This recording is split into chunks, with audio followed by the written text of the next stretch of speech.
agar kekhusyuan itu bisa menempel atau menyertai doa-doa kita atau ibadah kita. Bahwa apakah doa-doa kita atau kekhusyuan itu telah menyertai doa kita atau tidak.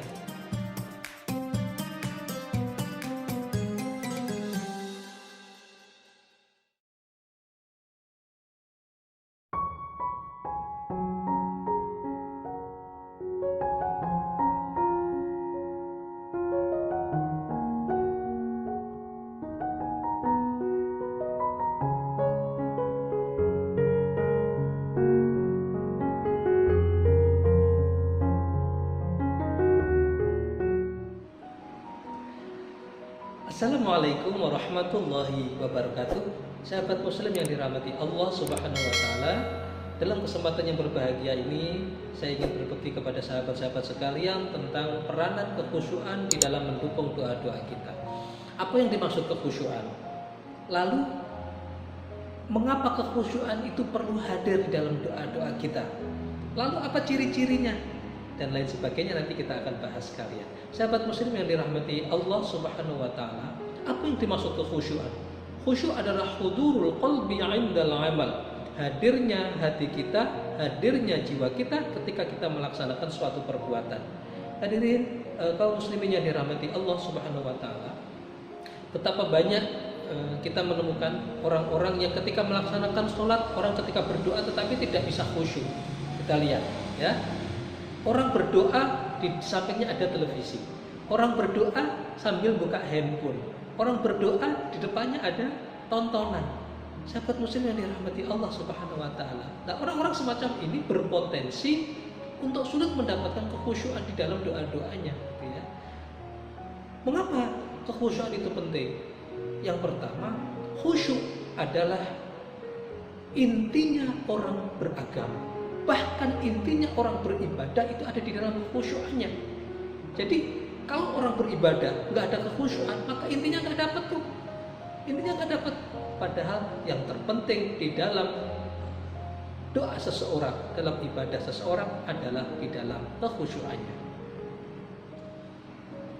Berkaitan dengan kekhusyuan ini, kita lihat surah Al-Anfal ayat 2 disebutkan, Innamal mu'minuna alladzina idza dzukirallahu wajilat qulubuhum wa idza tuliyat 'alaihim ayatuhu zadatkum imana wa 'ala rabbihim yatawakkalun. Sesungguhnya orang-orang yang beriman adalah jika disebut nama Allah akan tergetar hatinya, tergetar jiwanya. Sahabat muslim yang dirahmati Allah Subhanahu wa taala, jika panggilan Allah datang kepada kita, apakah jiwa kita tergetar atau tidak? Maka di situ menunjukkan bahwa apakah kualitas iman kita sedang menempel kita atau tidak. Azan berkumandang, Allahu Akbar, Allahu Akbar, Allahu Akbar,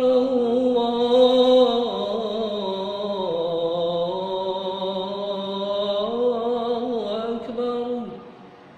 Jika jiwa kita mendengar azan itu langsung tergetar, azan datang, azan berkumandang, langsung dia menuju masjid, maka saat itu iman kita sedang menempel dalam jiwa kita.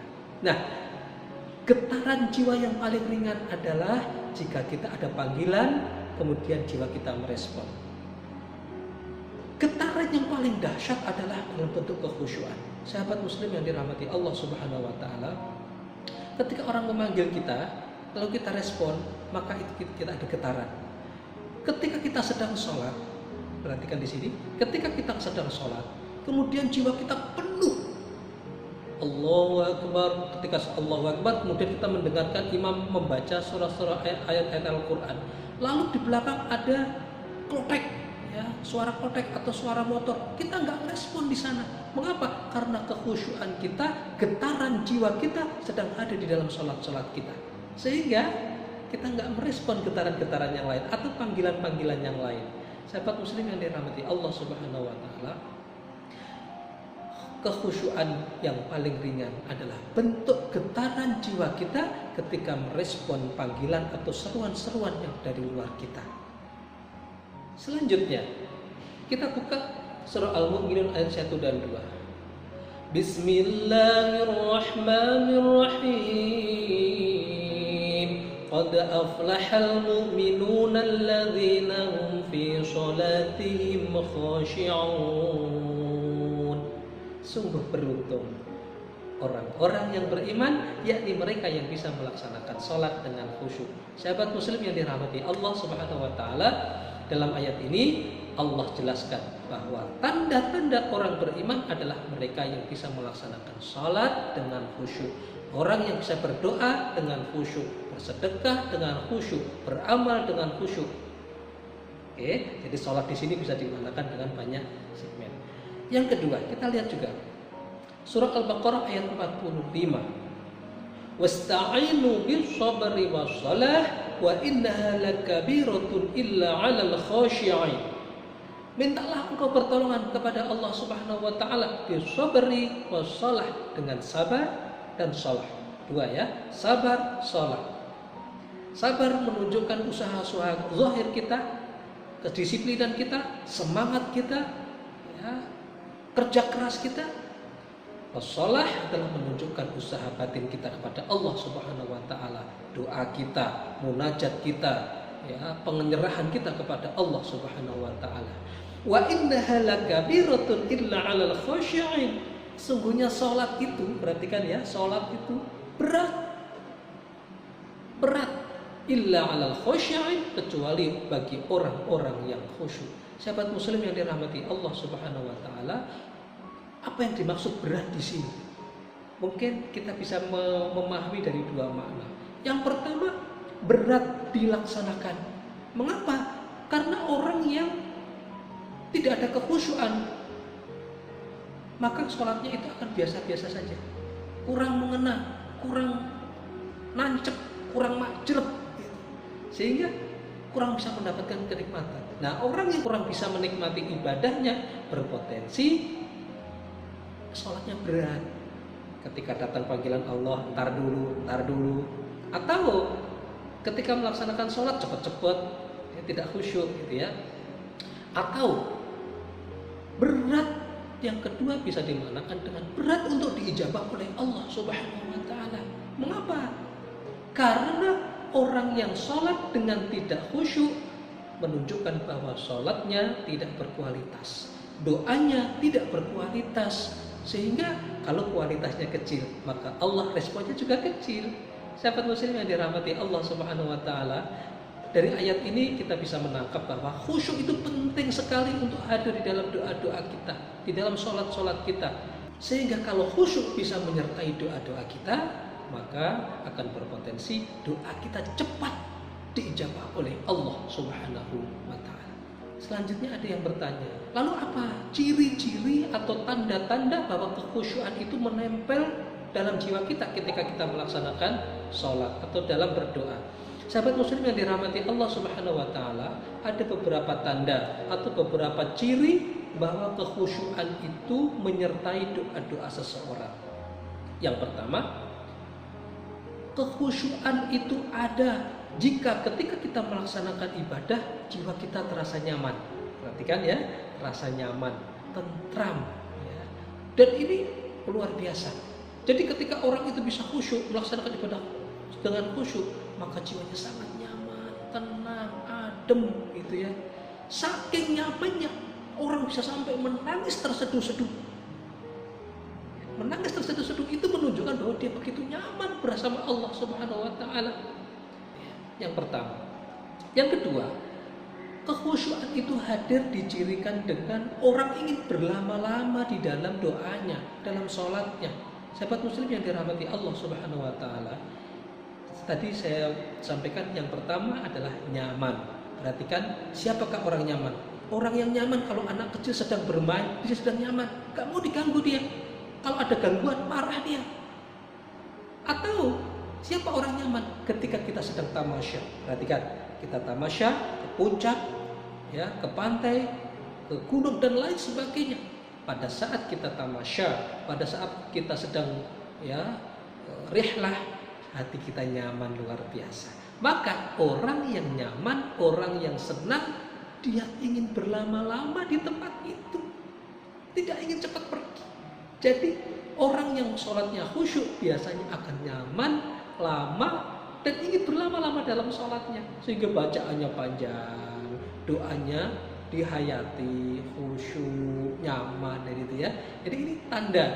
Ya. Yang kedua adalah orang yang ada kekhusyuan di dalam doanya, jiwanya akan nyaman, akan berlama-lama, ingin berlama-lama di dalam doanya. Yang ketiga, tanda kekhusyuan itu hadir dalam jiwa kita ketika melaksanakan sholat adalah kita ada semangat yang luar biasa dalam jiwa kita. Perhatikan, semangat yang luar biasa. Ketika azan datang, bercepat-cepat ingin datang ke masjid untuk iktikaf, untuk menghadap Allah. Ketika tengah malam tiba, semangat untuk datang ke masjid atau ingin sholat tahajud. Perhatikan ya, walaupun dalam kondisi dingin, dia semangat untuk ke kamar mandi, wudhu, ya, kemudian sholat. Ketika orang lain tidur, dia bersemangat sholat.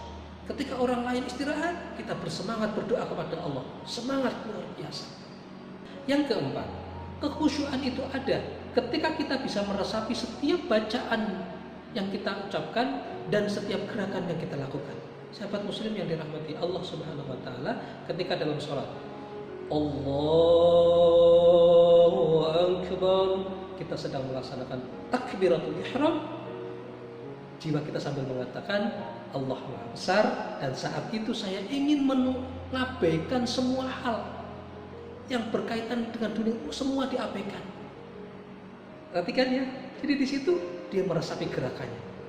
Ketika ayat Al-Quran dibaca, Bismillahirrahmanirrahim, Alhamdulillahi Rabbil Alamin, dan seterusnya, meresapi semua yang dibaca atau dibaca oleh imam.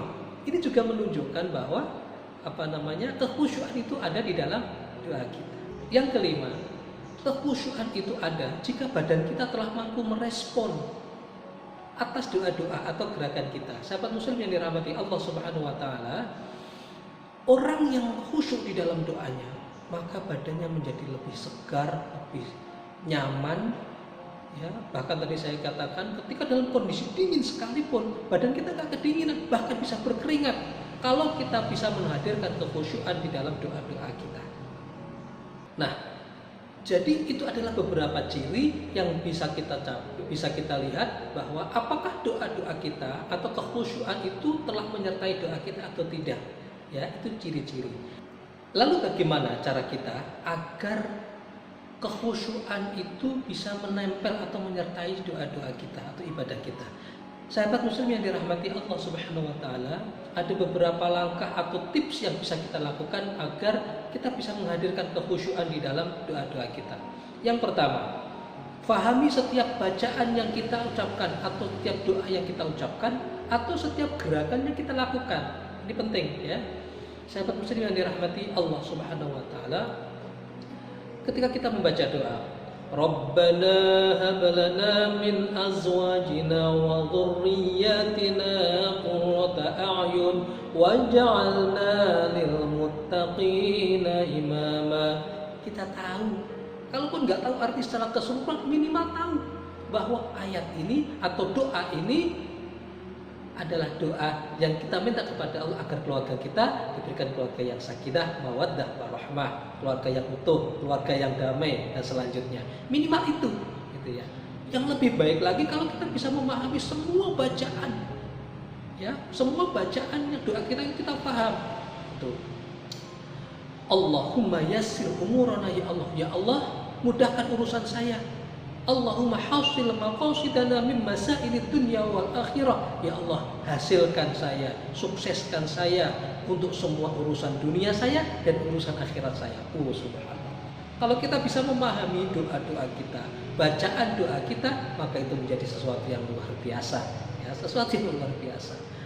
Sahabat muslim yang dirahmati Allah Subhanahu wa taala, yang pertama adalah dengan cara memahami setiap bacaan yang kita baca.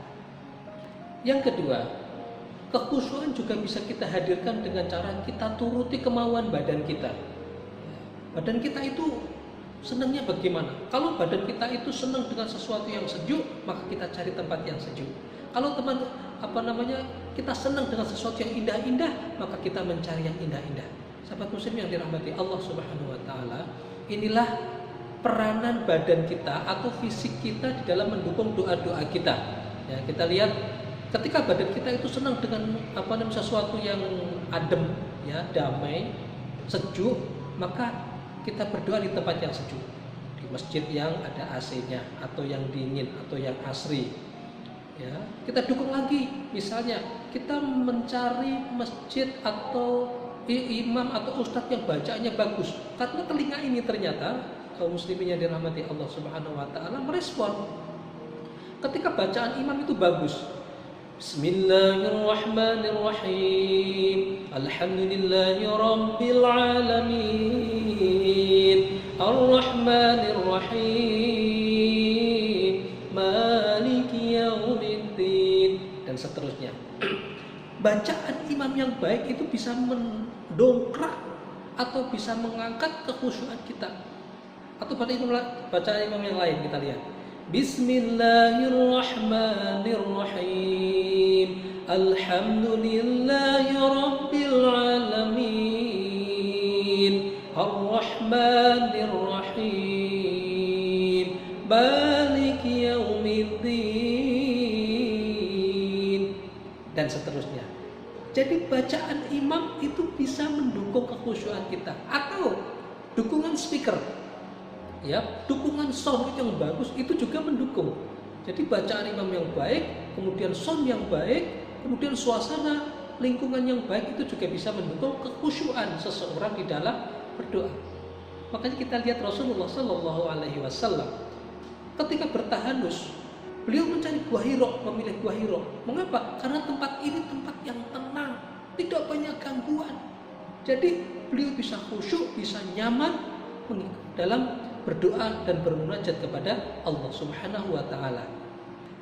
Sahabat muslim yang dirahmati Allah Subhanahu wa taala, langkah yang ketiga kita bisa lakukan adalah dengan cara kita lepaskan semua urusan-urusan dunia kita sebelum kita melakukan doa. Jadi sebelum kita sholat, sebelum kita doa, lepaskan dulu atau selesaikan dulu urusan-urusan duniawi kita. Yang bekerja, selesaikan dulu urusan kerjanya. Yang bawa mobil, pastikan mobil kita setelah terkunci dengan baik.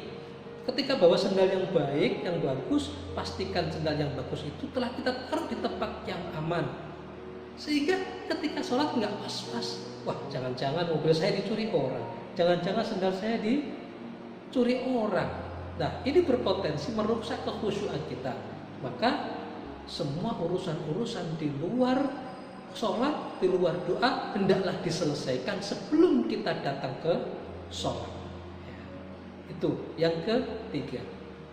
Yang keempat, kekhusyuan juga kita bisa hadirkan dengan cara kita lebih banyak melibatkan anggota badan kita dalam mendukung doa-doa kita. Sahabat muslim yang dirahmati Allah Subhanahu wa taala, badan kita, fisik kita ternyata bisa mendukung kekhusyuan doa kita. Contohnya apa? Ya, dengan kita mata terpejam. Jadi kan, mata terpejam, mulut mengucapkan. Jadi mulut kita ketika mengucapkan doa itu bisa mendukung kekhusyuan kita. Tangan kita yang kita tengadahkan, ini mendukung kekhusyuan. Kemudian telinga kita mendengarkan dengan baik bacaan imam. Ini juga mendukung kekhusyuan doa. Kita duduk dengan duduk bersila, duduk yang rapat. Badan kita bahu kita agak maju ke depan. Itu bisa mendukung kekhusyuan di dalam doa dan lain sebagainya. Jadi ternyata panca indera kita atau badan kita itu berpotensi bisa mendukung kekhusyuan kita di dalam melakukan doa-doa kita.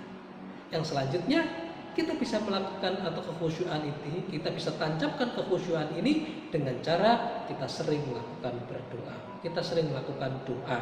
Karena dengan demikian, sahabat muslim yang dirahmati Allah Subhanahu wa taala, jiwa kita akan terlatih dengan khusyuk. Perhatikan, ya, jiwa kita terlatih untuk khusyuk. Karena ternyata khusyuk itu perlu latihan. Sahabat muslim yang dirahmati Allah Subhanahu wa taala, demikian tadi pembahasan kita tentang sekitar kekhusyuan atau peranan kekhusyuan di dalam mendukung doa-doa kita. Mudah-mudahan kajian singkat ini mampu memberi inspirasi kepada kita, mampu bisa meningkatkan kualitas kekhusyuan doa-doa kita, sehingga Allah berkenan mengijabah setiap doa-doa kita. Assalamualaikum warahmatullahi wabarakatuh.